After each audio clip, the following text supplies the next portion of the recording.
Let's examine the top queen traps in the Scandinavian defense. Here's the first one. White begins with the move pawn to e4, and black responds with pawn to d5. This opening is known as the Scandinavian defense, where black immediately challenges the center by attacking the pawn on e4. Now in this position, many players choose to develop their knight to f3. However, this is not a good move. It is a mistake.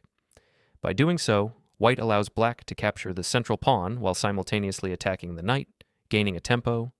So, black captures the pawn, and now white develops the knight to g5. This was the main idea behind playing knight to f3 earlier. Additionally, this knight is also targeting the weak f7 square in black's position. If black gets greedy and tries to hold on to the pawn by playing knight to f6, white can respond with pawn to d3, luring black into capturing another pawn. Since black now has doubled pawns on the e-file and likely wants to eliminate the extra e4 pawn, they might not hesitate to capture it. So black plays pawn takes d3, and white can recapture with the bishop. At this point, white is putting significant pressure on the pawn at h7, making black feel uncomfortable. In response, black might make the mistake of playing pawn to h6. You might be wondering why this is a blunder. The reason is that this move allows white to execute the brilliant knight takes pawn on f7, forking black's pieces. If black captures the knight with the king, he will immediately lose his queen after white plays bishop to g6 with check.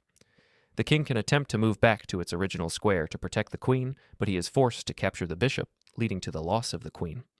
That's a pretty cool trap to learn, right? So, if you enjoyed this, make sure to like this video and subscribe to my channel. Now, let's move on to the second one. Pawn to e4, pawn to d5, and here white decides to capture the pawn on d5 to bring the queen into play. So pawn takes pawn on d5, and queen takes pawn. Now white gains a tempo by simultaneously developing a piece while attacking the queen with knight to c3. If black moves the queen to the a5 square, white can continue with knight to f3, developing another minor piece and preparing for a quick kingside castling. Now if black makes the mistake of playing bishop to g4, thinking it is a good idea to pin the knight to white's queen, white can respond with pawn to h3. If black captures the knight with the bishop, white can recapture with the queen, immediately attacking the weak b7 pawn and indirectly targeting the trapped rook. At this point, what should black play? Black might try to block the attack by playing knight to c6, which seems like a natural move since it develops a piece and blocks the queen's attack.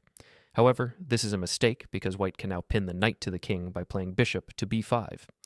Now, the knight is under double attack from white's pieces and is only protected once by black's pieces. At this point, black will logically play queen to b6. However, this is another mistake. White can now completely shock black by playing knight to d5, attacking the queen while also eyeing the weak pawn on c7, setting up a potential fork on black's pieces. Since the queen is under attack, it will move to a5, but now white can trap the queen by playing pawn to b4. The queen can capture this pawn since it's protected by the knight. However, if black captures the bishop, white still has a winning move. White can now play knight to c7 with check, forking 3 of white's pieces. The king moves to d8, and now black's queen is lost. Now let's move on to the third trap. The game begins with pawn to e4, pawn to d5. White captures the pawn, and black recaptures with the queen. Now white plays knight to c3, attacking the queen. The queen moves to a5, and here white can play an interesting move, pawn to b4. The idea behind this move is that white is sacrificing a pawn to activate the rook along the file, while also opening up lines for the dark squared bishop. If black fails to recognize this plan and greedily captures the pawn, white can respond with knight to b5, threatening to fork black's pieces.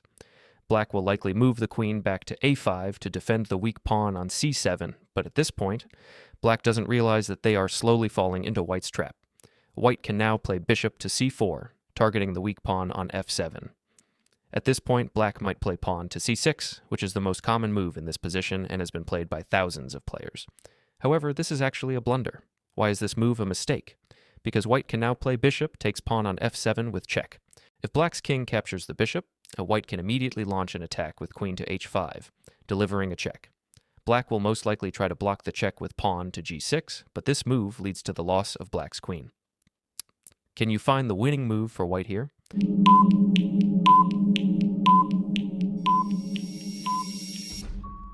The answer is knight to d6 with check. This move not only checks the black king, but also creates a discovered attack on black's queen. After black plays pawn takes knight, white can simply capture the queen, securing a winning position. Of course, there may be other possible variations in this trap, but this is the main idea behind it. Black may not always play exactly as shown here, but to understand how to handle different variations, stay tuned for my upcoming video, where I will cover the Scandinavian defense in detail. Now, let's move on to the fourth trap. This time, we will see how to trap white's queen in the Scandinavian defense. The game begins with pawn to e4, pawn to d5. White captures the pawn, and now, since our goal is to trap white's queen, we do not want to bring out our queen to recapture.